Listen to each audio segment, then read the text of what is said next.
This is an extraordinary story, not just a historical account, but a stark warning, a profound mystery, a chilling transformation, a living nightmare, and an unforgettable lesson. It is the narrative of a boy born into absolute privilege, surrounded by immense wealth, universal respect, and unwavering comfort. Yet, something profoundly shifted within him. He did not pursue a path in business or leadership. Instead, he became the most relentlessly hunted man in modern history, a name that instilled a global paralysis of fear. He was a man who seemingly vanished from the earth for almost a decade, a figure the entire world desperately sought to eliminate. But the true essence of this story runs far deeper. It is not merely about the horrific acts he committed, but about the insidious process that forged him into such a figure. It explores how the intoxicating blend of power and fervent belief, the corrosive impact of pain, and a misguided sense of purpose, and the destructive convergence of vast wealth and brutal war can not only obliterate a single individual, but also send tremors across the entire globe. This journey will take you from the opulent palaces of Saudi Arabia to the stark, unforgiving caves of Afghanistan, from a life of unimaginable luxury to the desperate anonymity of hiding, transforming a young boy in a school uniform into a spectral presence in a secret compound. Most importantly, as you immerse yourself in this narrative, you will also be honing your English language skills. You will enrich your vocabulary, gain a deeper understanding of sentence structure, and sharpen your listening comprehension. This video transcends mere history. It is an investment in your future. By its conclusion, you will possess a comprehensive understanding of who Osama bin Laden truly was, and you will emerge smarter, stronger, and more proficient in English. So settle in, take a deep breath, for this experience promises to be truly unforgettable. Part 1. The Rich Boy Who Would One Day Shock the World. Our journey begins not in the chaos of 2001, nor the dramatic conclusion of 2011. We must travel back to 1957, the year Osama bin Laden was born in Riyadh, Saudi Arabia. He was not born into destitution. No tent or war zone marked his arrival. Instead, he entered a world of unparalleled luxury. His father, Mohammed bin Awad bin Laden, was not merely wealthy. He stood as one of the richest men in Saudi Arabia, a formidable construction tycoon whose trust extended to the highest echelons of the Saudi royal family. Indeed, the bin Laden family held a status akin to royalty without actually possessing a crown. Imagine grand palaces, private chauffeurs, an army of servants, exquisite cuisine, and sprawling estates. This was Osama's reality from his earliest memories. Yet, here lies the peculiar contradiction. Despite his immense fortune, Osama exhibited a distinct difference. He was quiet, reserved, unfailingly polite, and notably serious. He rarely laughed boisterously or instigated mischief. He simply was not like the other children of the wealthy elite. He attended al-Qaeda Model School in Jeddah, an institution reserved for the privileged, where affluent families sent their offspring to be groomed for future success. Even within this environment, Osama displayed a religiosity that surpassed his peers. While most boys engaged in football or watched television, Osama devoted himself to reading the Quran and meticulously memorizing its verses. He had already begun to cultivate a profound conviction that life encompassed a purpose far grander than material pursuits. Osama was not inherently violent. He did not speak of war or killing. However, he harbored an intense and unwavering belief in Islam, extending beyond mere practice to encompass the concept of actively fighting to safeguard it.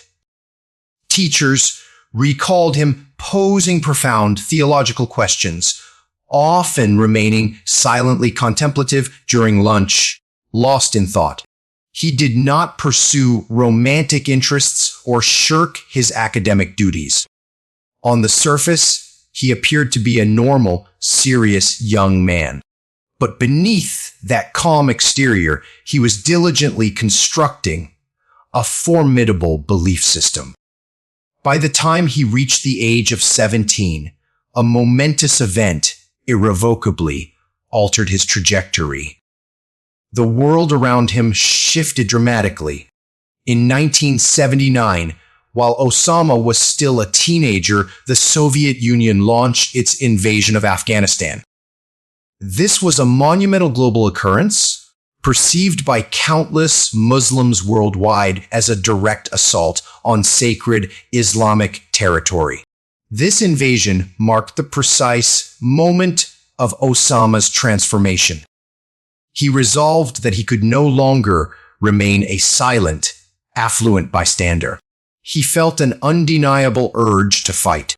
He abandoned his comfortable existence, separated himself from his family, left behind the air-conditioned luxury and the attentive servants, and journeyed to Afghanistan. There, he underwent training with the Mujahideen, the Muslim fighters engaged in resisting the Soviet army. Initially, he was an unexceptional soldier, slender, not particularly strong, and untrained in combat. However, he possessed a potent combination: vast financial resources coupled with an unshakable belief. He leveraged his family's immense wealth to procure weaponry, establish training camps, and recruit fighters. Gradually, he amassed influence, commanded respect, and garnered attention. Slowly, his very identity began to reshape. He was no longer merely Osama the Saudi. He was evolving into Osama the warrior, Osama the leader, Osama the fervent believer. This period in Afghanistan served as the genesis of everything that followed. It was there that Osama mastered the intricate art of guerrilla warfare, forged critical alliances with other extremist leaders, and began to believe he was divinely chosen for a paramount mission. He also witnessed something profoundly dangerous: victory. The Mujahideen, bolstered by assistance from America, Pakistan, and other nations, ultimately succeeded in expelling the Soviets. This triumph cemented Osama's conviction: if we can vanquish a superpower like the Soviet Union, we are capable of defeating anyone. That chilling belief would eventually send shockwaves throughout the entire world. Part 2: The birth of al-Qaeda, the base of global terror. By 1989, the Soviet Union had finally withdrawn from Afghanistan. The Mujahideen had achieved victory, successfully defending their land. Many fighters subsequently returned home, reuniting with their families and resuming lives of peace.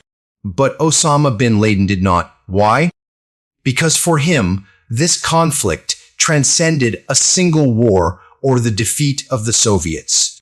It was about something far more expansive. He harbored the conviction that if they could defeat one superpower, they could conquer the next one as well. And in Osama's distorted worldview, the subsequent enemy was not the Soviet Union, It was the United States of America. Why America? To truly comprehend his radical shift, we must delve deeply into the early 1990s. At this time, America maintained military bases in Saudi Arabia, Osama's homeland. These forces were ostensibly present to assist in protection against Saddam Hussein following the Gulf War. However, Osama was consumed by fury. He believed that no non-Muslim army should ever set foot on Islam's holy land, Saudi Arabia. He perceived America as manipulating the Middle East for its oil and power, leading Muslim nations to become weak and corrupt by emulating the West.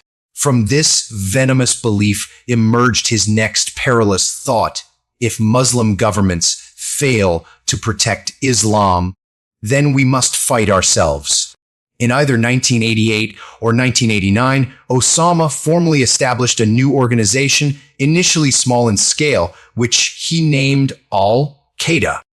What did this name signify? In Arabic, it translates to the base or the foundation.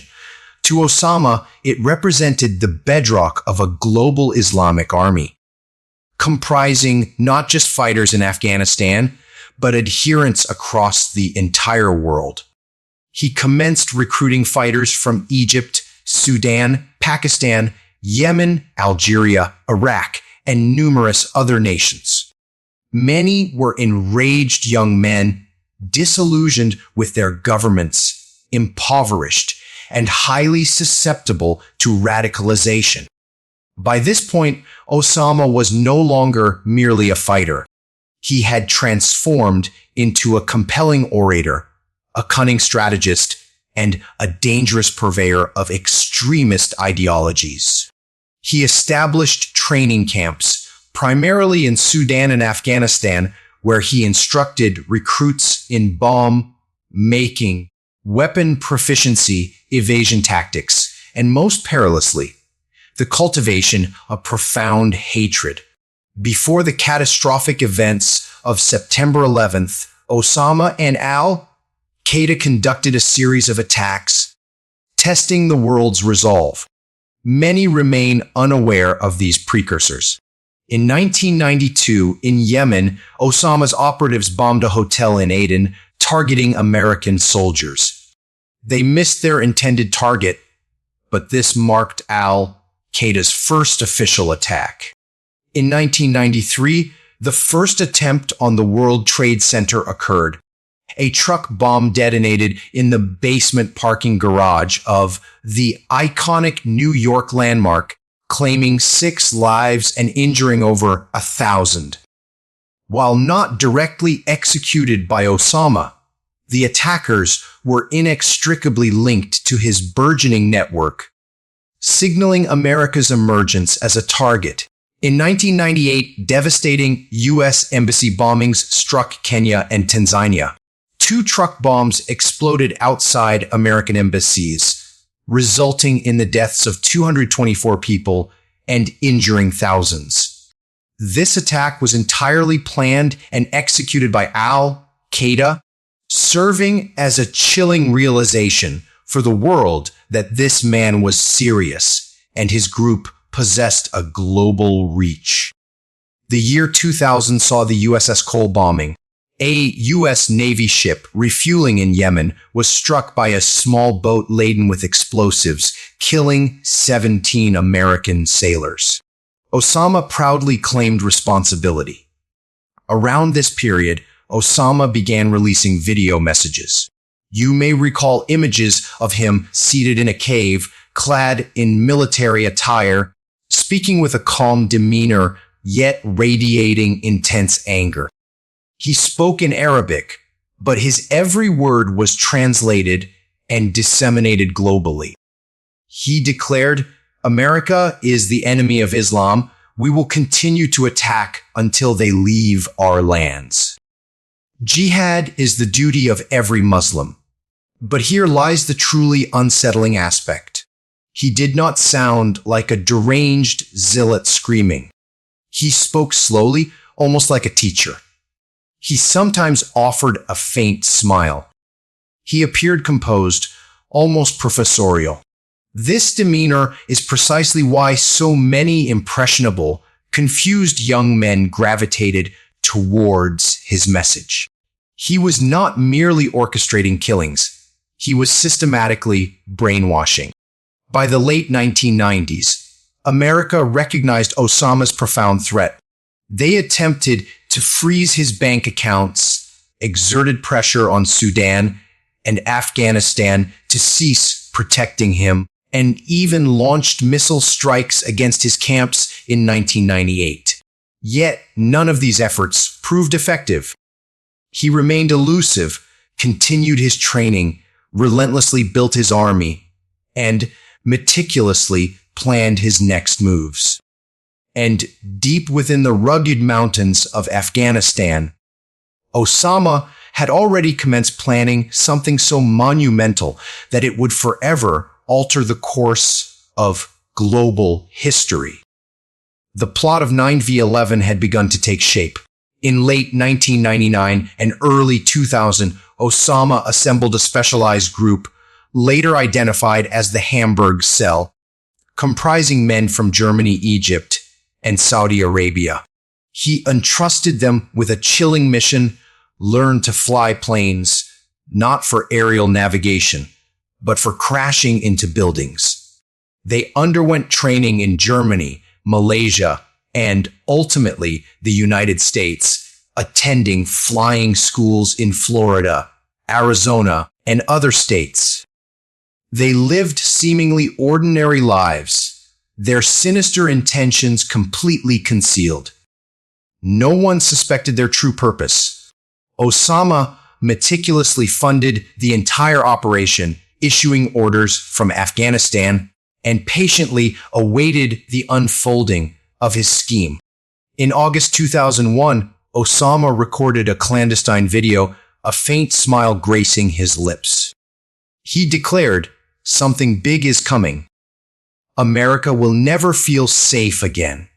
And then he melted away into the mountains. Part 3, The Day the World Stopped. September 11th, 2001. It was a Tuesday, a perfectly normal, serene, and sunny morning across the United States. People were preparing for their workday. Children were enjoying breakfast. Flights were taking off as they always did. The world appeared utterly peaceful. But hidden beneath that tranquil surface, something unimaginable was poised to erupt. For on this particular morning, Osama bin Laden's meticulously crafted master plan would finally be unleashed. The plan he had labored on for years, the plan that had trained 19 men to willingly die, the plan that would cement his status as the most feared man alive. Let us retrace that day, not from a distant perspective, but step by agonizing step, minute by minute, exactly as it transpired. 5:45 a.m. in Boston, Massachusetts. The first two hijackers, Mohammed Atta and Abdulaziz al-Omari, navigated through airport security at Logan International Airport. They appeared no different from any other passengers, calm, silent, and intensely focused. They boarded American Airlines Flight 11 bound for Los Angeles, but they harbored no intention of ever landing. Simultaneously, other teams of hijackers boarded United Airlines Flight 1775, American Airlines Flight 77, and United Airlines Flight 93. 4 planes, 19 men, 4 deadly missions. 8:14 a.m. Flight 11 is hijacked. Inside Flight 11, the attackers abruptly rose.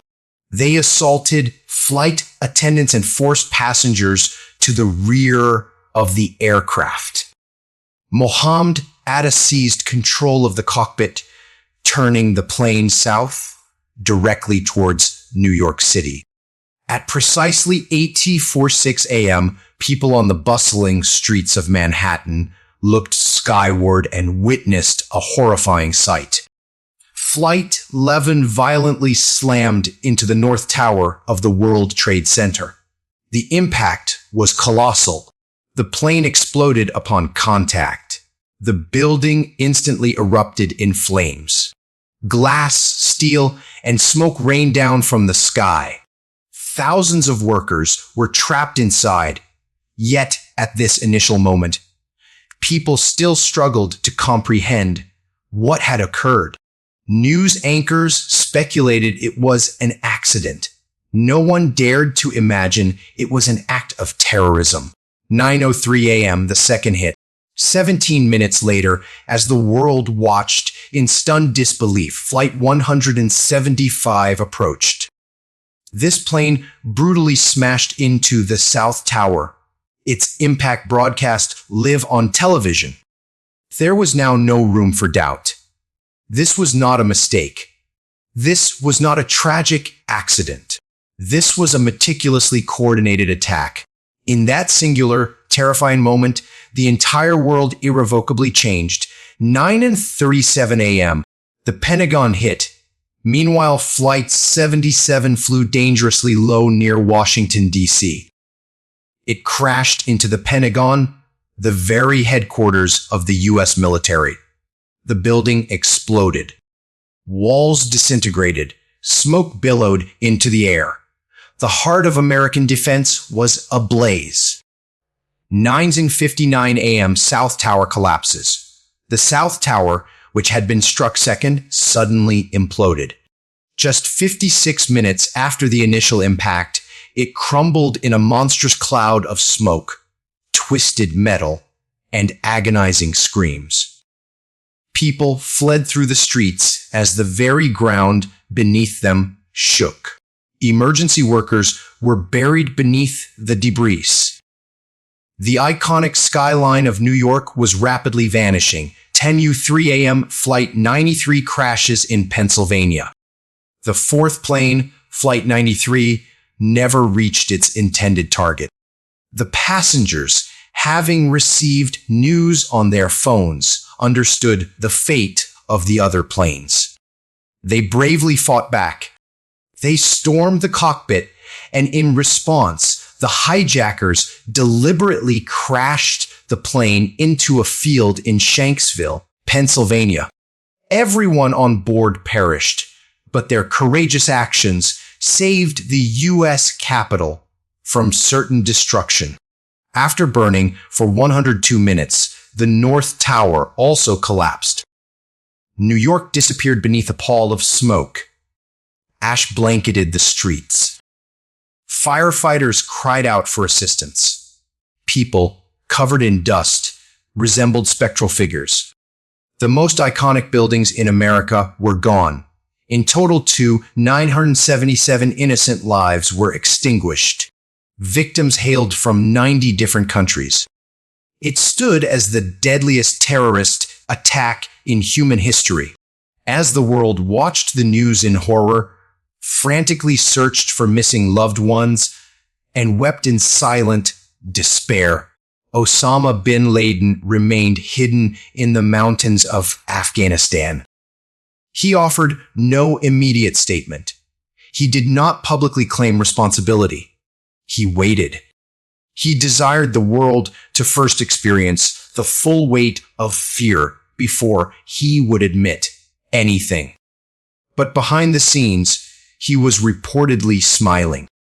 According to those close to him, he declared, "America is weak. We hit them in the heart, and they fell like a house of cards." Later, a video not intended for public viewing surfaced. In it, Osama laughed, describing how the buildings had fallen even more spectacularly than he had envisioned. That video unequivocally confirmed his role as the malevolent mastermind. America transformed overnight. Flights were grounded. Military forces were placed on the highest alert. Families desperately searched for bodies. People scrawled the names of missing loved ones on walls. And on that very same night, U.S. President George W. Bush addressed the nation, stating, "We will make no distinction between the terrorists who committed these acts and those who harbor them." The United States swiftly ascertained that Osama was concealed in Afghanistan, enjoying the protection of the Taliban, a stringent Islamic group then governing the country. America issued an ultimatum: surrender Osama bin Laden or face war. The Taliban refused, and thus the war on terror officially commenced. On October 7th, 2001, less than a month after 9/11, America, alongside allies like the UK, initiated bombing campaigns in Afghanistan. The objective was crystal clear: dismantle the Taliban, kill or capture Osama bin Laden, and crush al-Qaeda.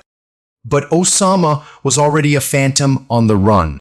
He possessed an intimate knowledge of the mountains, the intricate cave systems. He had vast sums of money. He had unwavering protection.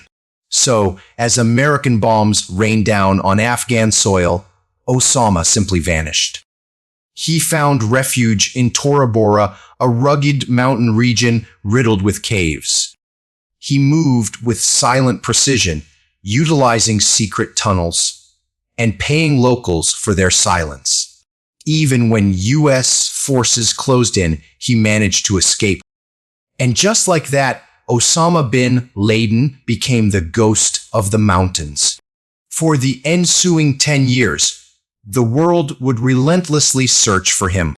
But he was gone, observing, waiting, and still believed to be immensely dangerous. America was prepared to exhaust every resource to locate Osama bin Laden.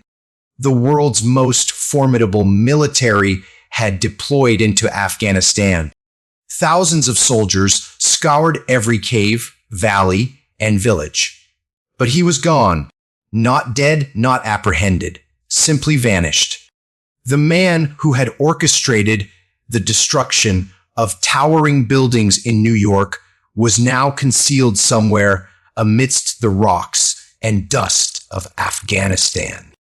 Let us now meticulously uncover every single move Osama made during those 10 years of hiding, and how the CIA painstakingly pieced together the puzzle fragment by fragment until they ultimately located the unfindable. In December 2001, American troops made a significant discovery: an extensive network of deep caves nestled within the Tora Bora Mountains near the border of Afghanistan and Pakistan. They believed Osama was inside. He was. U.S. jets unleashed massive bombs. Special forces meticulously searched cave after cave. Afghan fighters provided assistance. Yet, Osama slipped away, likely through clandestine tunnels, possibly on foot or by mule, traversing the snow-covered mountain trails into Pakistan. It was a flawless escape, and from that moment, the trail grew cold. For years after September 11th, America presumed Osama remained hidden somewhere in the tribal areas straddling Afghanistan and Pakistan. The CIA, in collaboration with Pakistani intelligence, the ISI, relentlessly searched caves, villages, scrutinized phone records, analyzed satellite images, and cultivated human sources. But nothing yielded results. Osama had truly become a ghost. No phones, no internet, no travel, no discernible trace. Occasionally, audio tapes or video recordings would surface. He would speak about the ongoing war, about America, about Islam. But he never divulged his location, and by the time these videos were authenticated, he had long since departed that area. Let us now examine how Osama managed to evade capture for nearly a decade. First, he maintained absolutely no electronic communication. All messages were hand, delivered by a select group of trusted men known as couriers. Second, he left no digital footprint whatsoever. No internet usage, no social media presence, no photographs. His face became entirely invisible to modern technology. Third, he relied on a network of safe houses and extreme secrecy. He moved between various clandestine safe houses across Pakistan. These residences were typically situated in quiet towns, far removed from major cities or airports. Fourth, he possessed an unservingly loyal inner circle. Only a handful of individuals knew his precise location. These individuals were fiercely loyal, deeply religious, and genuinely believed he was engaged in a holy mission. Even while Osama remained in hiding, al-Qaeda continued to operate. They inspired the emergence of new terror groups in Iraq, Africa, and Southeast Asia. They claimed responsibility for the Madrid bombings in 2004 and the London bombings in 2005. Messages were still disseminated through Osama and his second-in-command, Ayman al-Zawahiri. Al-Qaeda had transcended being merely a group. It had evolved into an insidious idea spreading across borders, propelled by hatred and fueled by Osama's enduring legend. Even in his invisibility, his influence remained potent and expanding. After years of frustrating failures, the CIA fundamentally altered its strategy. They ceased directly searching for Osama. Instead, they began meticulously tracking the individuals who surrounded him, his messengers, bodyguards, and couriers. One name consistently surfaced: Abu Ahmed al-Kuwaiti. He was a highly trusted courier known for reliably delivering Osama's messages. For years, the CIA pursued him, monitoring phone calls, emails, and movements, slowly constructing a detailed picture of his life. Yet, no one could pinpoint his ultimate destination until one fateful day in 2010. Something finally shifted. The CIA discovered that al-Kuwaiti was residing in a quiet Pakistani town called Abbottabad. However, what immediately drew their intense scrutiny was the house he occupied. It was not ordinary. It was peculiar. It was clearly concealing something. Let us describe it in full detail. It was a 3-story structure, completely encircled by towering walls. The entire compound lacked internet access and phone lines. It was fortified with barbed wire, 2 security gates, and very few windows. Even the household trash was not placed outside. It was meticulously burned within the compound's confines. Inside, numerous children and women were present, but the family never ventured outside. There were no visitors, no social interactions. The neighbors found it suspicious, but they never reported anything. Why? Because in that particular region of Pakistan, people generally do not ask too many questions. Through weeks of continuous surveillance of the compound, employing satellites and local agents, the CIA observed a tall man pacing on the 3rd-floor balcony, always alone. He never stepped outside the compound walls. He never conversed with anyone. He appeared to be in charge. However, they possessed no definitive photograph, no irrefutable proof. Still, the CIA became convinced this could be Osama bin Laden. In 2010, U.S. President Barack Obama received a critical briefing. His intelligence team informed him, "Sir, we have located a house. We believe Osama might be inside, but we are not 100% certain." The situation was fraught with risk. What if it were the wrong person? What if Pakistan reacted with anger? What if the entire operation failed? But Obama made a resolute decision. If this is indeed him, we will go in and get him. We cannot wait any longer. And so they commenced planning the most clandestine and perilous mission in modern history. In a top secret facility, a team of experts painstakingly designed a full-scale model of the Abbottabad compound. They meticulously studied the building's structure, wall heights, room layouts, and potential escape routes. They selected the most exceptional soldiers from SEAL Team 6, the elite unit of the U.S. military. For months, these operatives trained tirelessly, utilizing an exact replica of the compound, practicing every entry point, every door, every room. This was not a conventional military engagement. It was a surgical operation. Every action had to be silent, swift, and decisive. The operation was codenamed Operation Neptune Spear. On April 28, 2011, President Obama was informed, "Sir, we are ready." He gave the order go, but no one outside the White House inner circle was privy to this decision. Not Pakistan, not the media, not even the broader military.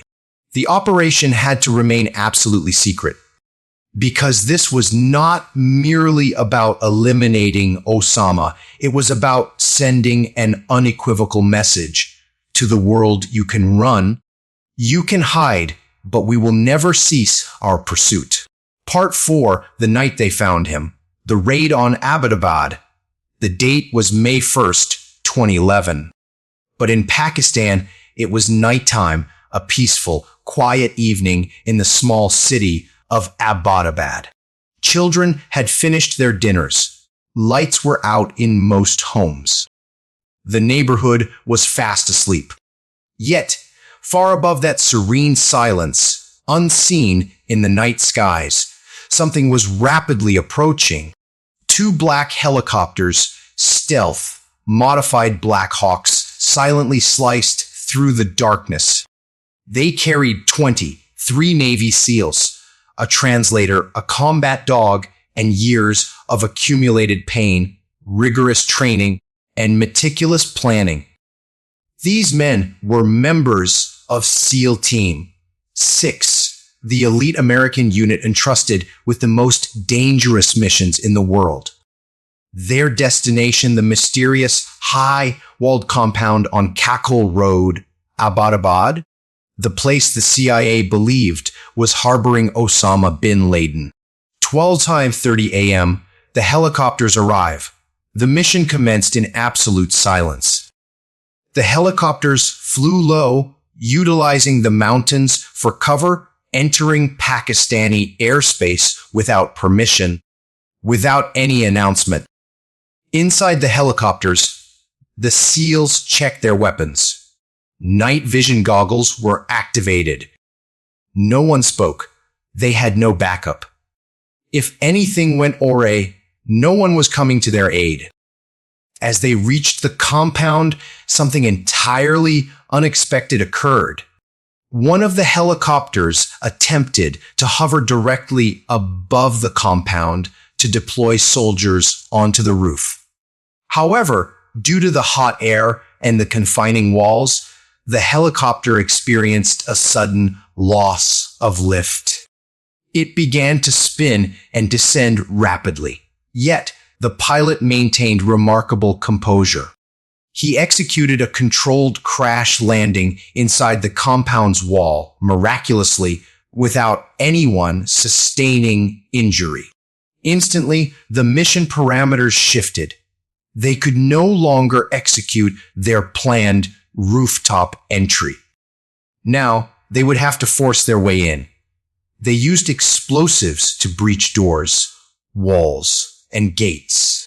The loud blasts shattered the calm, waking the entire neighborhood, but the team pressed forward relentlessly. The compound comprised 3 floors. The SEALs moved with incredible speed, systematically clearing each level, issuing commands in Arabic to disorient and control anyone inside.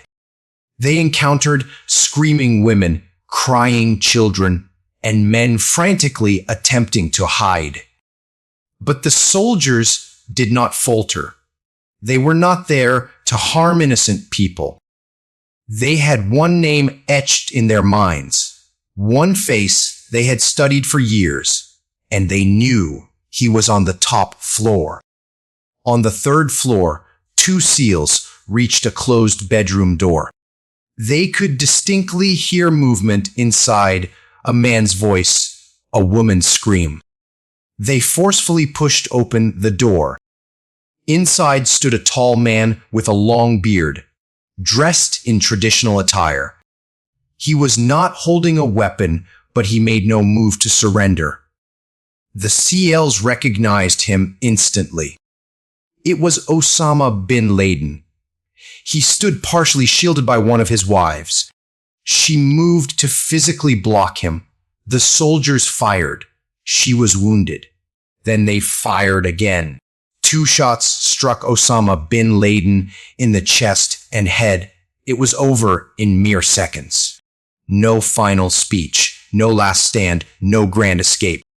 The man who had vanished for 10 years, who had watched his extremist videos circulate globally, who had believed himself untouchable, now lay in a pool of blood in a silent room on a simple bed.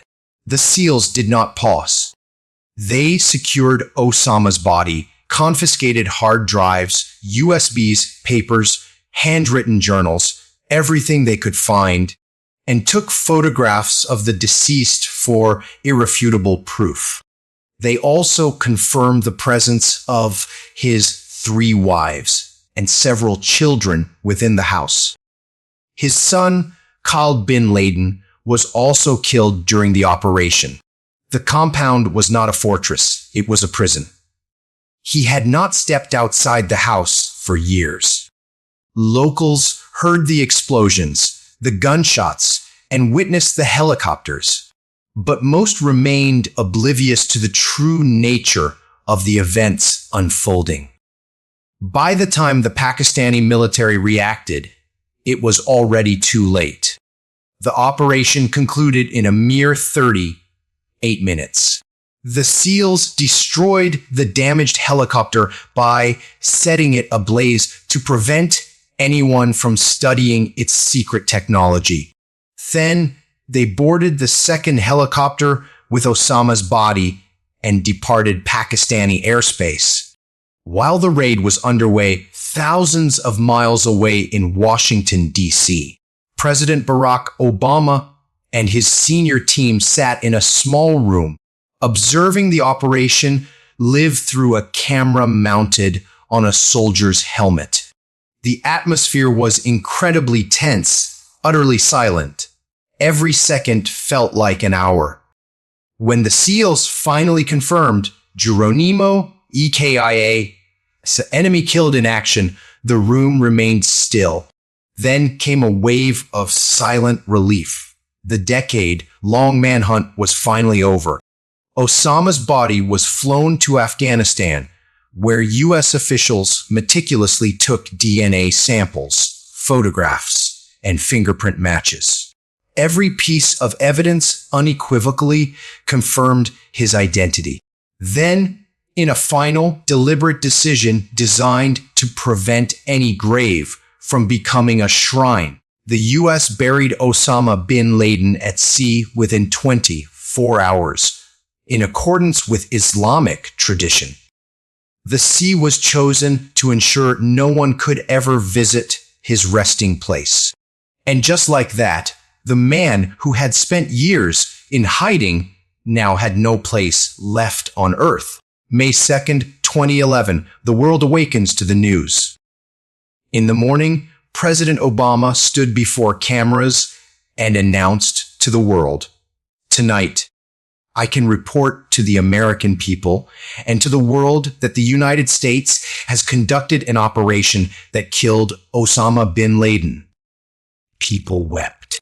Crowds gathered spontaneously in New York and Washington. They sang. They cheered. They held signs proclaiming, "Justice has been done."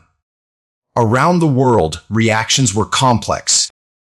Some felt immense relief. Some found closure. Others questioned the legality of the raid. Many feared retaliatory attacks. But one undeniable truth emerged. Osama bin Laden was no longer a threat. Part 5. The Ghost and the Legacy. Osama bin Laden was dead. But death, for some men, is not always an end. Sometimes it merely marks the beginning of deeper questions. Who was he truly? What did he leave behind? What lessons did the world extract from his existence? And most profoundly, why do his corrosive ideas continue to resonate in the dark corners of the earth? Let us delve into everything that transpired following his death, the secrets that were unearthed, the truths that were buried, and the persistent shadows that lingered. After the SEALs departed the Abbottabad compound, they did not just take a body. They confiscated over 5 computers, more than 100 USB drives, numerous hard drives, stacks of papers, handwritten journals, letters, DVDs, and flashcards. It represented the largest intelligence haul from a single terrorist target in recorded history. The CIA and FBI toiled day and night, meticulously reading, translating, and analyzing every single item. And what they discovered within those digital and physical archives was utterly shocking. Behind the formidable walls of his compound, Osama had been living a clandestine double life. He was not merely hiding, he was actively planning, writing, and recording his thoughts. From his journals and files, it became clear that he was still very much in charge. Despite not having stepped outside for years, Osama was actively issuing orders to al-Qaeda groups scattered across different countries. He dispatched letters to leaders in Yemen, Somalia, Iraq, and North Africa. He provided them with explicit instructions on who to target, when to attack, how to recruit impressionable young fighters, and how to effectively spread propaganda. He was the invisible leader, a general operating through a network of trusted messengers. He harbored a deep-seated fear of technology. Osama sternly cautioned his men never to utilize phones or the internet. He believed that drones could track signals. He feared satellites, tracking devices, and spies. This is precisely why his compound possessed no Wi-Fi, no telephone lines, and no television antennas. Every message was delivered by hand. It was a slow method, but it had successfully protected him for years. He worried intensely about al-Qaeda's future. In his private letters, Osama expressed profound concern that al-Qaeda was losing its public image. He believed that too many innocent Muslims were being killed in attacks orchestrated by regional leaders, and he feared that people were beginning to turn away from the movement. He even wrote about the necessity of rebranding al-Qaeda to garner greater public sympathy. It was a strange paradox. The man who masterminded the deadliest attack in history was now troubled that his own group was becoming too extreme. He was actively planning more attacks. Perhaps the most unsettling revelation was that he was diligently planning further attacks, even while in isolation. He suggested targeting trains in the United States, major global events, political and military leaders, and high-value business and economic targets. Even in his confinement, his mind functioned like that of a ruthless general, cold, strategic, and relentlessly focused. What happened to his family inside the compound? When the raid concluded, Osama's wives and children were captured alive. There were 3 wives, several daughters and sons, including 2 young boys who had never once left the compound in their entire lives. They were subsequently handed over to Pakistani authorities, and later some were repatriated to their home countries. His youngest wife, Amal from Yemen, was shot in the leg during the raid, but survived. She later informed investigators that Osama never left the house. He spent the majority of his time reading, praying, and watching old videos. He instructed his children never to look out the windows. For the children, the compound was not a prison. It was their entire world. They were unaware of an outside world. They never attended school. They never had friends. They never understood why the lights had to remain dim and why their father was perpetually afraid. After the raid, one question reverberated globally. How could Osama bin Laden live in a military town for years without anyone knowing? The compound was situated only a few hundred meters from a Pakistani military academy in a neighborhood densely populated with soldiers, police, and retired generals. He was not hidden in remote mountains, but right within a city. The Pakistani government asserted they had no idea he was there. However, many questioned this claim. Was someone protecting him? Was there tacit support? Or was it simply an egregious failure of intelligence? No one fully knows. But the raid severely damaged the relationship between America and Pakistan. One might assume that the death of Osama bin Laden brought an end to terrorism. It did not. In fact, new threats emerged. ISIS surged in Iraq and Syria. Boko Haram expanded its reach in Africa. Lone wolf attackers appeared in Europe. While al-Qaeda in the US became weaker, the insidious ideology Osama left behind had already proliferated.